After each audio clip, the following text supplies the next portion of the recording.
Hello বন্ধুরা, অনেক দিন পর আজকে একটা স্ন্যাক্স আইটেম বানাবো। তো আজকে স্ন্যাক্স আইটেমটার নাম হচ্ছে ওটসের চিল্লা। তার জন্য লাগছে 1 কাপ মতো oats, roll oats, white oats যেটা আমরা দুধের সাথে খেয়ে থাকি, সেই ওটস 1 কাপ মতো নিচ্ছি। হাফ কাপ মতো চালের গুঁড়ি নেব। আর যা যা তার মধ্যে পেঁয়াজ কুচো, লঙ্কা কুচো, ধনেপাতা কুচো সেটা দেব, পরে দেখাচ্ছি। কিন্তু তার আগে আমরা ওটসটাকে একটুখানি মিক্সিং জারে নিয়ে সেটাকে হালকা একবার ঘুরিয়ে নেব, একটুখানি ডাস্ট করে নেব। চলুন আপনাদের দেখিয়ে দিই হালকা একটা ডাস্ট করে নিয়ে কীরকম হচ্ছে। দেখুন, ওটসটাকে হালকা একটুখানি মিক্সিতে একটু ঘুরিয়ে নিয়েছি, ঘুরিয়ে হাফ ডাস্ট মতো করে নিয়েছি।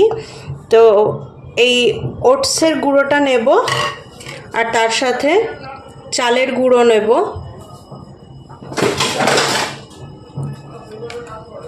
এটাতে একসাথে মেশাবো একটা মিক্সিং বাউলে।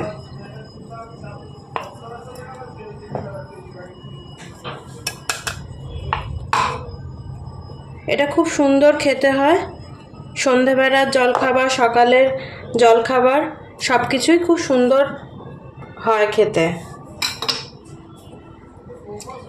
এর মধ্যে দিয়ে দেবো কুচনো পেঁয়াজ, কুচনো ধনেপাতা আর কুচনো কাঁচা লঙ্কা।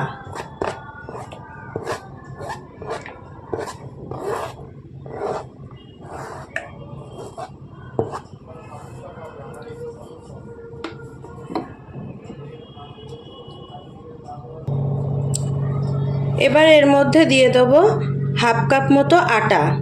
এটা বাইন্ডিংয়ের জন্য দেবো, আপনারা চাইলে ময়দাও দিতে পারেন, কিন্তু যেহেতু একটা হেলদি রেসিপি আমি বানাতে চাইছি সেই জন্যে হাফ কাপ মতো আটা দিলাম। আর হাফ চামচ মতো গোটা জিরে দিয়ে দেবো এর মধ্যে। স্বাদ মতো নুন দেবো,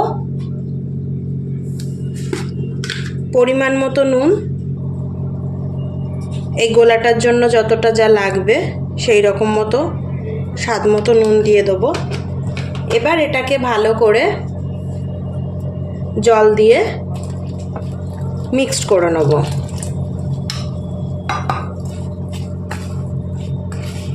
চালের গুঁড়োটা দেওয়ার জন্য এটার মধ্যে একটা ক্রিস্পি ব্যাপার আসবে। আপনারা চাইলে অল্প করে সুজিও দিতে পারেন।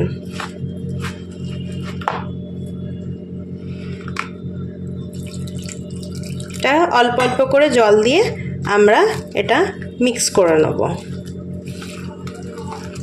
এটাকে পুরো একটা থকথকে মতো গোলা বানিয়ে নেব।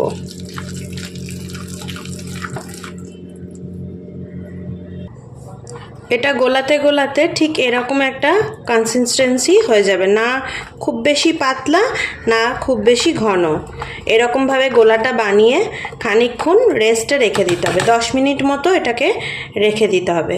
তারপরে এটা আমরা ফ্রাইং প্যানে দিয়ে চিল্লাটা ভেজে নেব। এখন এটা একটুখানি ঢাকা দিয়ে রেখে দেবো। এটার মধ্যে আপনারা সুজিও দিতে পারেন, আমি আজকে সুজি দিইনি, আমি দিলাম ওটস, চালের গুঁড়ো আর সামান্য একটু বাইন্ডিংয়ের জন্য আটা দিয়েছি, বেসন ব্যবহার করিনি, একটু হেলদি যেহেতু সেজন্য অল্প একটু আটা দিয়েছি। এবার এটাকে আমরা ঢাকা দিয়ে খানিকক্ষণ রেখে দেবো। তারপরে এটা আমরা ফ্রাইং প্যানে নিয়ে গিয়ে ভাজবো। 10 মিনিট রেস্টে রাখা হয়ে গেছে। এবার আমরা এটাকে চিল্লার মতো ভেজে নেব ফ্রাইং প্যানে। চলুন।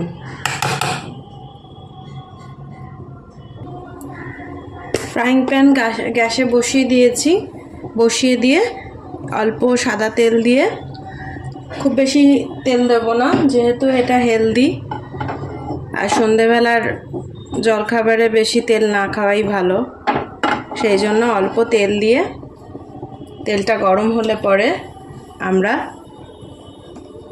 চিল্লাটা ভেজে নেব। এটা খেতেও সুন্দর লাগে আর পেটেও অনেকক্ষণ থাকে, কারণ কি এটা ওটস দিয়ে বানানো হচ্ছে, সেই জন্য এটা খুব হেলদি, ভীষণই হেলদি। এটা সকালে জলখাবারে খাওয়া যেতে পারে, রাতে এই সন্ধেবেলা এরকমভাবে বানিয়ে খেতে পারেন। খুব বেশি বড় বড় করব না, ছোট ছোটই রাখবো। রেখে এটাকে ঢাকা দিয়ে দিয়ে একটুখানি ভেজে নেব।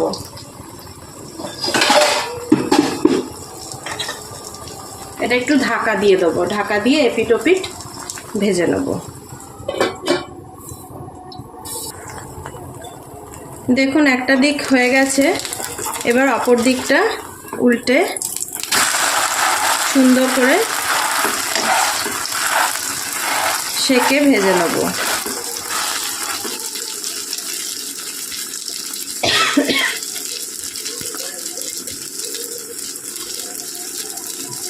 এই দিকটাও যখন লাল হয়ে যাবে তখন এটা হয়ে যাবে।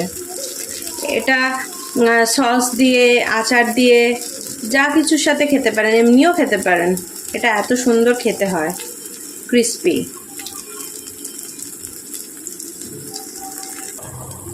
দেখুন উল্টো দিকটাও সুন্দর ভাজা হয়ে গেছে লাল করে। এটা সুন্দর ক্রিস্পি হয়। এটা আর একটু পাতলা করেও বানাতে পারেন, আমি একটু মোটা করেই বানিয়েছি।